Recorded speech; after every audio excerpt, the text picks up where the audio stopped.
Hey, what's up, everybody? It's JR here again from Holy Faith Media on the Fiat Ministry Network.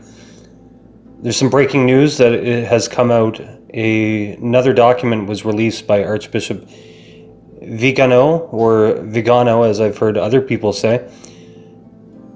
The former Apostolic Nuncio to the United States, Archbishop Carlo Maria Vigano, back last month released a document which was an 11-page bombshell which implicated Pope Francis along with some other high-ranking prelates as to the knowledge that they had about the former disgraced Cardinal McCarrick and his activities leading up to the papacy of Pope Francis. And basically they said that, or in the document, Vigano stated that Pope Benedict had placed some silent sanctions on Cardinal McCarrick and Pope Francis knew about them. Vigano personally told Pope Francis about these sanctions, and Francis did nothing.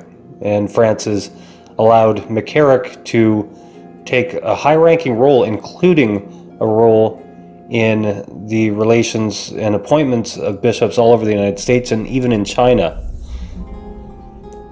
Well, today Vigano came out after several, going back, everybody knows that Pope Francis's reply to it was that he was not going to say a word. And instead, he contradicted himself, and over the next week or 2 weeks, every time he turned around, he was talking about the great accuser and how he was basically making himself out to be in the role of Jesus, and Vigano was the great accuser playing the role of Satan, without saying the Archbishop's name, of course. But in any case, Vigano came out today and he released a document doubling down on his accusations against Pope Francis. And if you read through the article that I'm reading through over at LifeSite News, you'll see exactly what I'm talking about. And he even goes further. He doubles down on the fact that everything that he said is true. He responds to Pope Francis's homilies or accusations that Vigano is a great accuser and that the Pope is basically playing the role of Christ in all of this, which is unbelievable that even happened. But Vigano actually even goes further, saying that Pope Francis played a role in covering up for or blocking investigations into other priests and prelates, including Father Julio Grassi, Father Mauro Inzoli, and Cardinal Cormac Murphy O'Connor. So this is an earth-shattering statement right here. So Vigano is even going further. But probably the biggest thing that came out of this article is he says, and this is a cardinal I know very well because he may only be the only Canadian cardinal, if I'm not wrong, but Cardinal Marc Ouellet of Quebec, who is the prefect for the Congregation for Bishops, is named in this document by Vigano, where he says that Cardinal Ouellet told him, I'm assuming this means Vigano, of Pope Benedict's sanctions against McCarrick. Addressing the Cardinal, Vigano writes, "You have at your complete disposal key documents incriminating McCarrick and many in the Curia for their cover-ups. Your Eminence, I urge you to bear witness to the truth."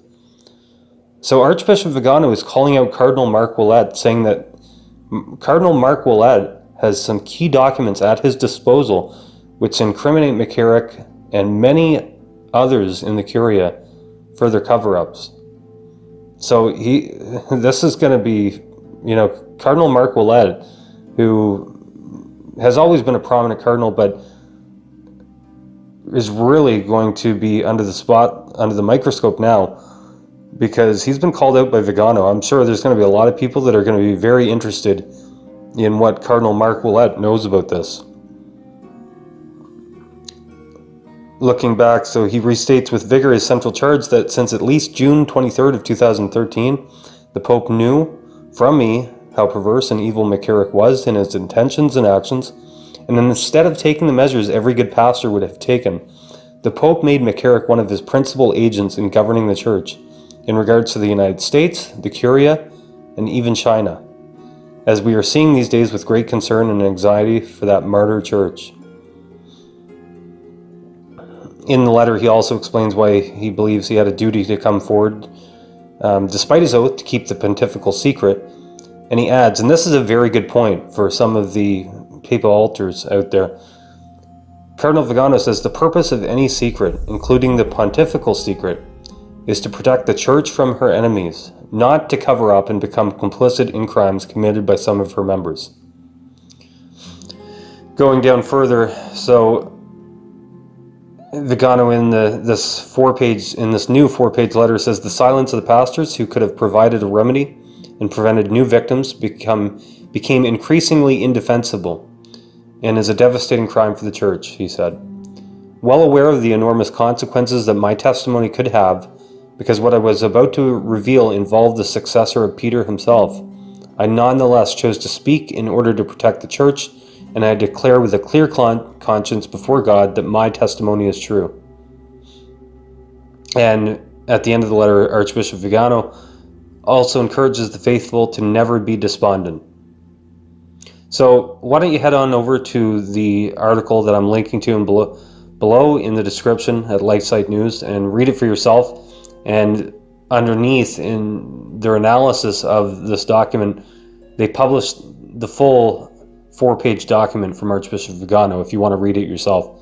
Very eye-opening, and I'm sure there's going to be much more coming on this in the future. But this is a battle. You're seeing it now. You're seeing some battle lines being drawn in the sand between those who are with Vigano and those who are with Francis. And it looks like, I don't want to speak too early, but it looks like it has the potential of being a full-out schism. At some point, I could definitely see that happening down the road if this continues. Vigano's not backing down, and instead of Francis acknowledging at least some of what Archbishop Vigano is saying, and Vigano is in a position to know.